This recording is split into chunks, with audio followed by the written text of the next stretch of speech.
sorry, I'm not here to talk bad about men, okay? Not all men are the same. Some are very nice, some have human hearts, some have empathy, and like that. But it is good for every woman, for every girl child to know that before you got married to any man, you had a life. You have you. And like a preacher said, if you fail as a wife, please don't fail as a woman. It is good for every woman to know that you don't have to fail as a woman. My story is long, but I will try to make it very short. And I will try to start from where it really became, from where my eyes really started opening to what was happening around me. Yeah, so, Mama, I'm on live. Sorry, I'm on live. 1 minute. So, it started when in 2013, I have been having series of red flags, okay? But because of our upbringing, especially we from Agbo, they teach us that your husband is everything, your marriage is everything for our parents, for families. Once you're married, you have to stay put, you have to make sure your marriage works and all of that. So I have actually been seeing a lot of things that will make me to like rethink, but I didn't see it as anything. I thought, okay, we are trying to build fine. I got married to an Edo man in 2012. So when I married this man, the marriage was very fast, it was very quick. We met in November.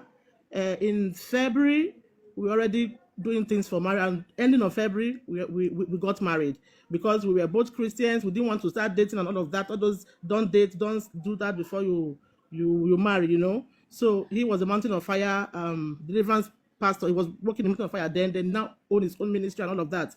So we got married. When I got to his house, I was shocked. Nothing.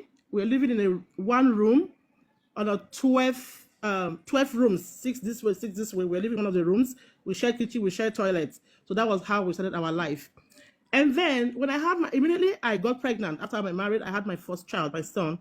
And we beg to eat. We borrow money from friends to eat. We go to his big cousin's house. We stay there. When we are going back, the husband will give us 5,000 back then. We used to buy food, buy things that we would eat. We were just managing our lives.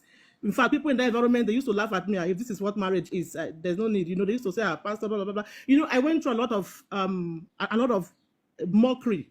Even my own family, my dad wasn't happy, my families, because I was really doing well before I got married to him.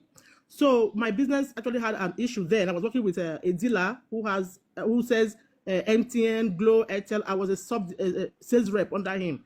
So at that time, I was able to gather some money. I bought a land in Benin, 100 by 100 land, and I also bought this Passat, and I just wanted to be riding it.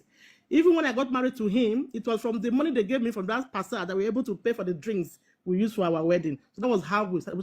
I'm trying to explain how we started. It was a little beginning.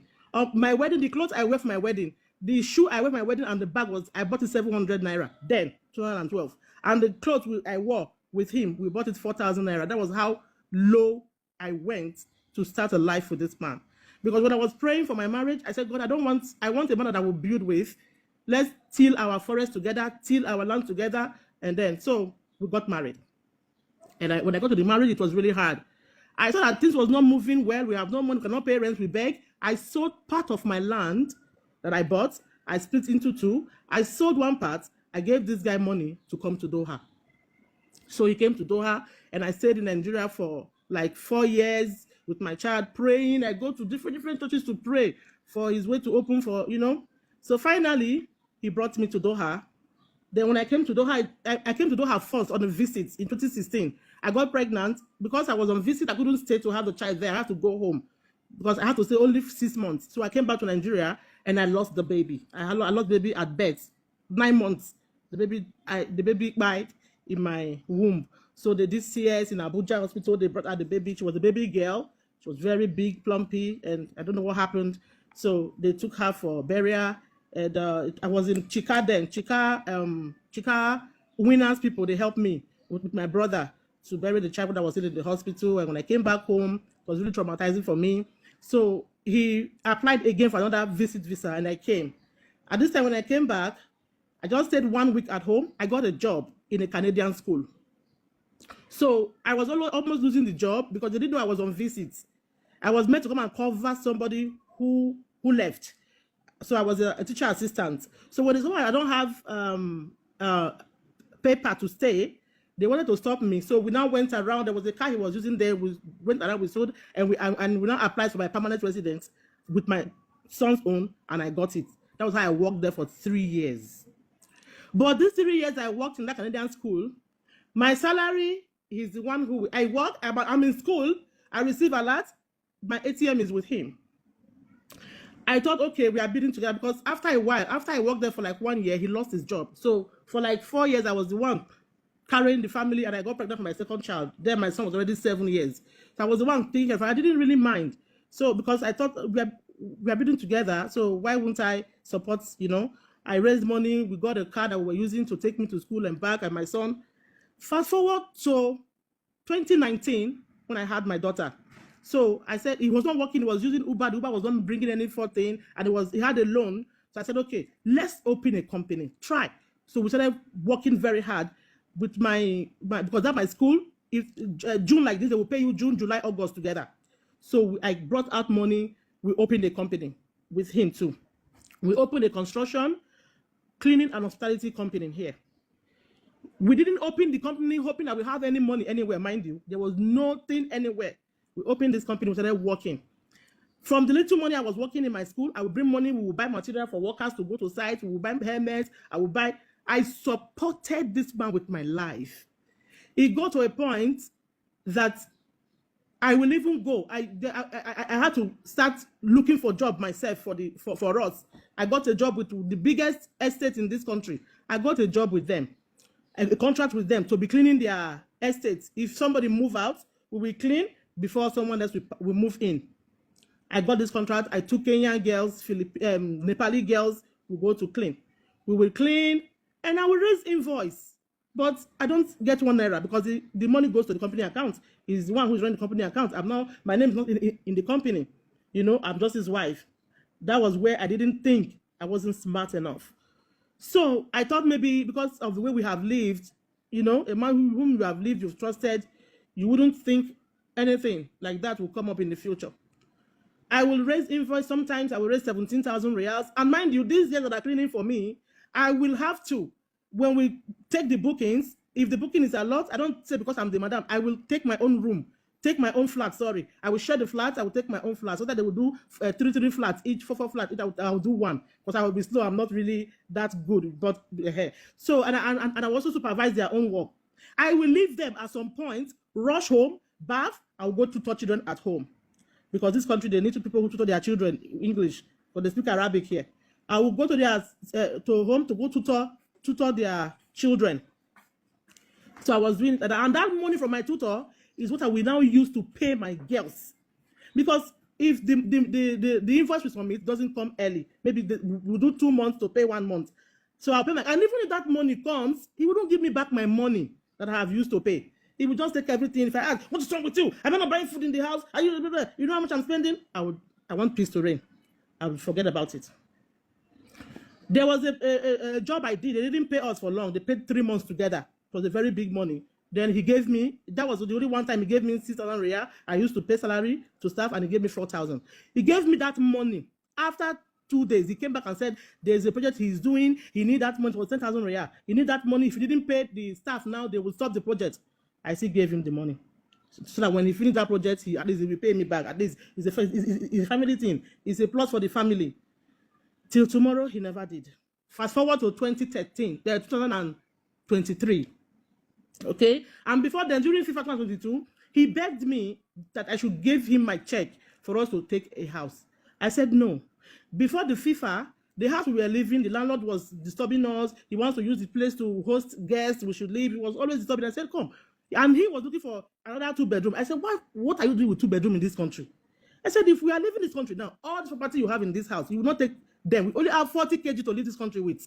So I went to look for a room and parlor. I watched it, I painted it, I moved in there. I said, if you will not move with me, stay where you are. This is where I know. And I took that house because I know I can afford if he doesn't have money to pay. I was still working in school then. At least if I pay that rent, we will still have money to run the house. We will still have money to feed, to buy petrol, to go to work. I moved in there with then my son was already back home in a boarding school. I only have my daughter here. This man said this house did not befit him. He's a company owner. He cannot stay here. I said, what are you talking? Let's not stay in this. I persuaded. He refused. And he said I should give him my check to go and take a house with an estate people. This same estate people. I said, no, I would not. I took my check. I went to hide the check. I went to work. One of those guys I used to clean for us. And meanwhile, I left that job. That's his contract because he wasn't giving me anything. I did that contract for almost 1 year. I have nothing. I cannot even buy pants or bra for myself, and he will not buy for me. So when I saw that I wasn't getting anything from him, I spoke to my friends to help me look for a job. So they helped me they got me one job in one school as a teacher assistant. So I started working there. At least I was working there. I was getting something for myself. And still, that was even the reason why I also said, let me take that 2-bedroom. Since I'm working, I can pay. You know, he's not the one paying me. At least my money is coming from outside, from the school. I will definitely get paid. We will not be stuck. We will not be stranded. So when we finished, I went to work. He took the girl one of the girls I used to clean for us. He brought them home to help take care of my daughter. They went to my wardrobe, searched everywhere. They got my check. He took this check. He went to the exam place.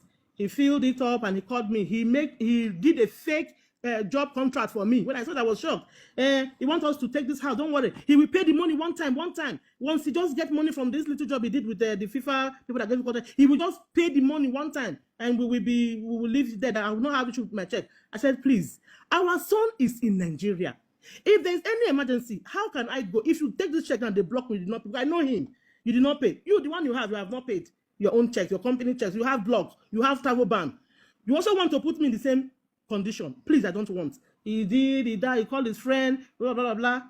Eventually, he persuaded me. You see why I'm saying that women should go to marry with their brain. He persuaded me. At the end of the day, I signed the check. A man who I've lived with we have lived for 10 years. I trusted him. I signed the checks, 12 checks. We dropped with the company, real estate people.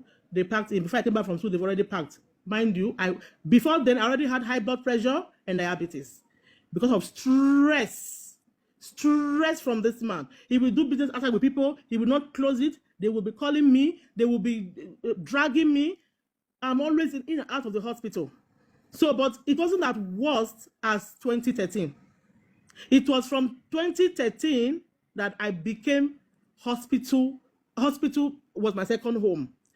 My high blood pressure, every day they check is 190/110. The down part was the worst. I started seeing my hair started deteriorating. I cannot walk for 5 minutes. I'll be panting. I started having heart palpitation. And this heart palpitation started when I gave him that 10,000 riyal in 2021 to support that project. He refused to give me. After 1 year, I asked him the money. We drove past the project. I asked him the money, and he threatened to buy me and my daughter inside the one big roundabout in that area. He actually drove, because the roundabout is down and up. He actually drove almost to the edge of the roundabout to drive us down inside the roundabout. He matched the brake, came down, and slammed the door. I was shivering. Then my child was 3 years old. Thank God I can drive. Because it's a 7-way roundabout. People were hooting, poo, poo, poo, poo. They were hooting at me to leave. I quickly came down. I drove the car home. That day, I couldn't even drive myself to the hospital. I had to book Uber. I got to the hospital. They kept me because my cardiac enzyme was very high. They kept me in the hospital and they treated me. That was when they referred me to heart clinic. Mind you, I have, before then, I am going to metabolic clinic. I'm going for diabetes clinic. I'm checking blood pressure. Then they now added heart clinic again because my cardiac enzyme became very high. So they added me to heart clinic. I was now wearing Holter. If you know what is this Holter, if you wear it, it will monitor your heart for 72 hours so they will know what is going on in your heart. I was doing a echo scan all the time. So from work, 2023, from work, I will go to the hospital because I will manage to finish work. I will take Uber straight to the hospital. Once I go to emergency, they must keep me. Odogu. Every time, like 3 times in a week, my potassium is low. Always low. Magnesium, always low. My blood, my hemoglobin, always low. I was not wondering what is sucking my blood. And this potassium thing is not what they will give to go and buy. They don't sell it anywhere. And once they give me that potassium syrup, once I drink it, they give me IV fluid, I'll be fine. And they will do X-ray. They will always do X-ray for me. I was so lucky.